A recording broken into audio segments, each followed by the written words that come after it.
So the damnedest thing happened. I was ready to record and I did an audio check like I usually do, and all of a sudden my microphone decides it doesn't want to work anymore. And after about 3 hours of research, I figured out what the problem is. Problem is I think the cords went bad. So I'm using a shorter cord now. So we had to go back to the old kind of recording style here just for this weekly update. But let's talk about this week.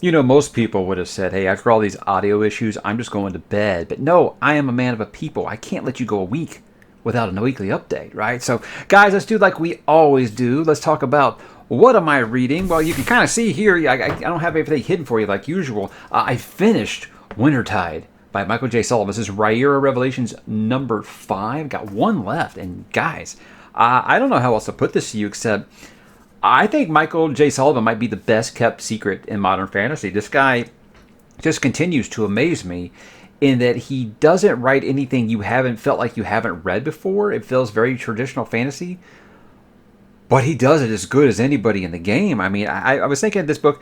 I kind of was ho-hum on Emerald Crown. I think the problem with Emerald Crown, that was Rhaenyra number 4, was that it was a very seafaring book, and I'm not wild about seafaring books, so I didn't want to count that against him. Well, I can go ahead and tell you, I think that was the case because number 5, this Wintertide, is just as good as anything. Maybe my favorite since the very first one in Theft of Swords. It was so good, and it was one of those things where like you were like, it's only like 300 pages, this one. And I think for like 170 pages, I was like, yeah, okay, this doesn't feel like a story I've never before. And then he starts to throw in his twists, and they're all very, very good. And for the last 100 pages, man, as good as just about anything I've read this year. Just fantastic. I can't wait to see how he ends this and eventually getting on to reading other series. And again, best duo in fantasy, Royce and Hadrian. They are so great together. I love them. I love these guys. And then, of course, guys, I'm about at the midway point of Deadhouse Gates. People that are on the Discord, I think I got my first taste of that famous Malazan elitism, and probably not. I know I was probably not taking it that way, but that's not really what it was. I was saying I was not really enjoying the book very much at the beginning. It was very, very tough to get into. It was tough to connect with certain characters and stuff like that, and I got a lot of, oh, well, is this too hard for you? And that's probably, like I said, it probably wasn't exactly how it was meant. That's just how it kind of felt. I explained it. It's not really that it's difficult for me or anything like that, as much as it's just difficult to get into because I wasn't finding it very exciting. There's like 5 or 6 different groups of characters you're following in this one. And one of them I just want to go to sleep every time it's one of his chapters. And I keep waiting for that to change because a lot of people tell me, oh, yeah, but you get past like the quarter mark, that changes. I'm like, well, but the halfway mark and it hadn't really changed. But, I like more than I'm disliking right now. So I don't want people to get discouraged. I mean, I even had people ask me if I was going to DNF. No, guys, I've planned a 2-year read-along. I'm not going to DNF a Malazan book. I don't. Besides Peter V. Brett, what have I DNF'd in the last 2 years, guys? And don't say Witcher because that's going to come back. I'm telling you, it's going to come back. But no, the book, it's fine. I'm just not liking it as much as I liked Guardians of the Moon, and I didn't expect to. I really, really liked Guardians of the Moon, and I kind of went into this expecting to have a little bit of a culture shock, I guess, because, you're not going to see a lot of those same characters. The ones that you do know are almost cameos, but we got like an animal-ish companion now, and I'm really liking that story. I'm really liking there's this one story with this character, Felicin. I don't know how you guys say it. I'm sure you'll correct me. Very Joe Abercrombie. It definitely feels like it's very in the muck, bleak, hopeless kind of situation. And I know that Mr. Erickson dropped in the comments of my Guardians of the Moon review and said, I don't write grimdark, but it feels very grimdark. So, yes, I think people misunderstood. And I know it's because we're doing a read-along and people want me to tell them that I'm loving it as much as they're loving it or something like that. And I'm not hating it. It's just, it's slow going. Now everybody tells me at the ending of this is God tier, and we're gonna find out. But guys, that's what I've been reading. Let's move along to what I'm going to read. There is a new Stephen King book coming out next week. That is called Later, another one of his hard crime novels. It looks rather short. I think it's like 200 something pages maybe, which is very short for King. I want to read that on release day. That's on Tuesday. I'm not sure I'll be able to finish this weekend. Like I told you guys when the power was out, it's very hard to get into a Malazan headspace when you're at home with the kids. So I'm not sure I'll finish this before. But again, like I said, that Stephen King book, it's something I'll probably read in a day and a half, tops. So I don't feel bad kind of interrupting that. Then I finally got a message from the publisher, maybe, about getting Shadow of the Gods. That's the next book by John Gwynne and his new series. And I just emailed him again, just said, hey, you know, I see like every other reviewer out there has got theirs already. Is there something holding up why I haven't got mine yet? And they claim that it has went out, so we shall see. We shall see. But I would like to hit that sometime this month because John Gwynne, top 3 writer, working right now for me. So anything he's going to put out, like a King, like an Abercrombie, it's going to go straight to the top of my list. So yeah, I'm very excited to get into that. I just hope it actually shows up this time. Then I'm going to continue my Michael Crichton read along. I don't know if you guys know, I am doing a year and a half long Michael Crichton read along. In February we did the Andromeda Strain. Now we're moving on to his next one, which is The Terminal Man, for the month of March. Very quick read. Again, these Crichton books aren't heavy, so if you want to jump in and join us, you can. The schedule's on the Discord. Like I said, we're just going in publication order of his own stuff. I'm glad that so many people have jumped on. But Terminal Man is one I'm not sure that too many people are anxious about because they probably never heard of it, because there is a movie about it, but you know, it's not quite as widely known as a lot of Crichton's other stuff. Then, guys, I'll be dipping in to the final book in Farseer. That is Assassin's Quest. I know a lot of people are waiting for me. Really just depends on that Shadow of the Gods. I wanted to read later in Terminal Man before I got into Assassin's Quest, because after Malazan, I didn't want to dive into another 800-page fantasy book. I kind of wanted to kind of clear the mind a little bit. So that's why I didn't want to jump straight in there. I know there's a lot of people on the Discord that are waiting for me to start reading Assassin's Quest, and I'm going to start reading it in March. It's just not going to be like on March the 1st, you know. We'll approach it when we get there, and that's what I plan to read. Let's talk about a little bit of this week on the channel, guys. Did do talk about some Robin Hobb. I did my review for Royal Assassin, and I did use the word nag in that review, and that did not go over well. Like I said, when I said it, I was like, I wish I could have come up with a better word. And I don't like using the word nag. It was just one character. I had to explain why that character really just started to grind my gears after a while. And it seems kind of mixed on that.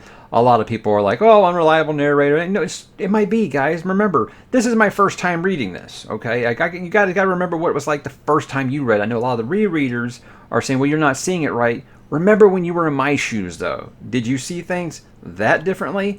Okay, so, yeah, I never meant to say that character wasn't justified. I'm just saying that character really started to grate on me after a while, to the point where I don't even care if they show up again. So that's what I tried to say in that review. But a very positive conversation, even with that. I think that I'm glad that a lot of people are interested in my thoughts on Robin Hobb.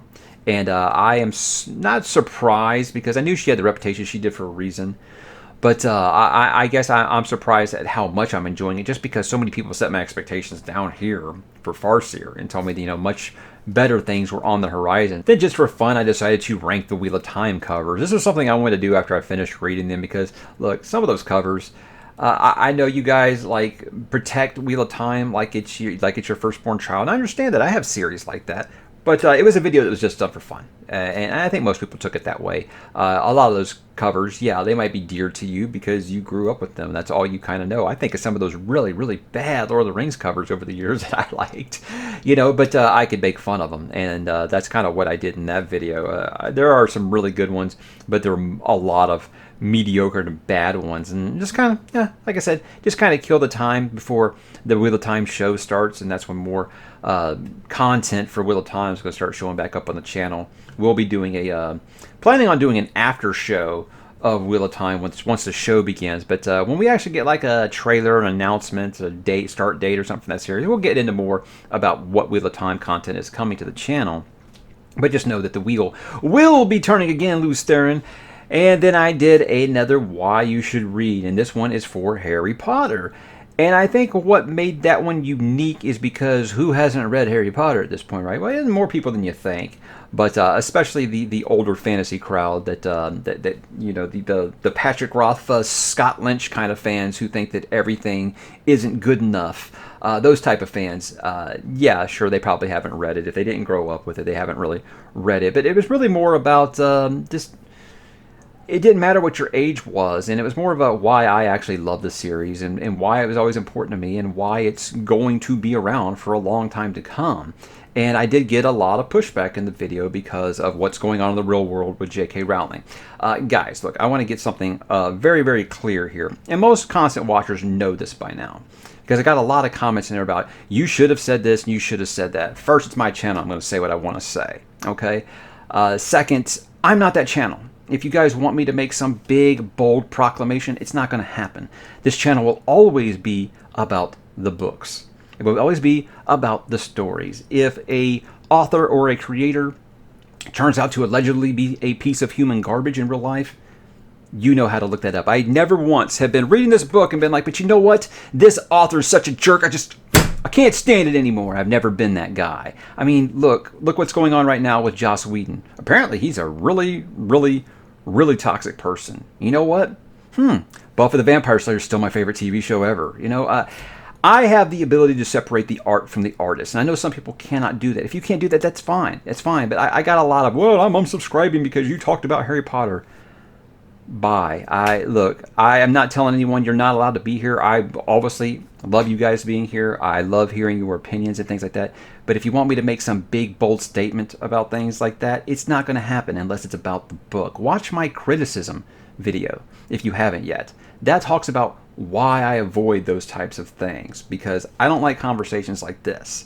And I would appreciate if people would stop telling me that I need to say this or need to say that, because no, I don't. I tell you guys all the time, I'm just a guy with Wi-Fi, not your city councilman. I'm just a dude who loves books, and that's what I'm going to continue to talk about. And I hope that we can all understand this going forward. It's okay to like media from allegedly bad people. Okay, this is the same I got with all the people at the Michael Crichton that are dropping in my Michael Crichton comments and said, oh, I've never read Michael Crichton, but I don't agree with his views on climate change, so I'll never read them. That's great. That is your right to do that. Okay? But I'm always going to talk about his books because I love his books. How about something a little happier? How about some next week plans? I'm going to do my usual. I'm going to wrap up February of 2021. Yeah, we did hit that goal of 40,000 subs to cross that this week. But things have severely slowed down. So all those people who are telling me, yeah, you're going to be having a big plaque on your wall by the end of the year. Not going to happen, guys. And I'm fine with that. I love the community that we built here. And I'll talk about it when I do that wrap up, talk about some of my favorite videos of the month and things like that. As for reviews, look, guys, I'm not ready to review Lee Bardugo yet.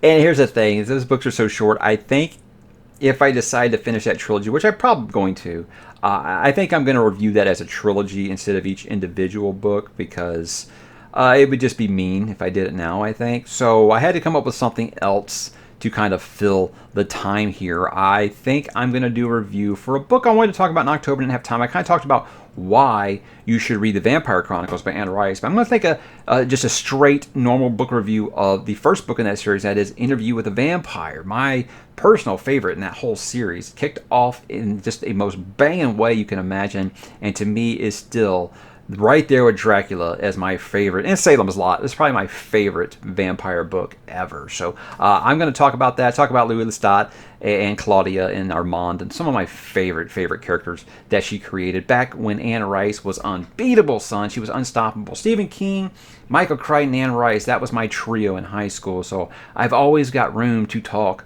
about those writers. Then I'm going to go ahead and kick off my spoiler talk. Number one for Dead House Gates. What that's going to be is it's going to be the prologue and book one, Raraku, and book two, Whirlwind. That's where I'm going to be breaking up the spoiler talk number one, and then I'll do spoiler talk number two for the end and the epilogue for the second half of that book.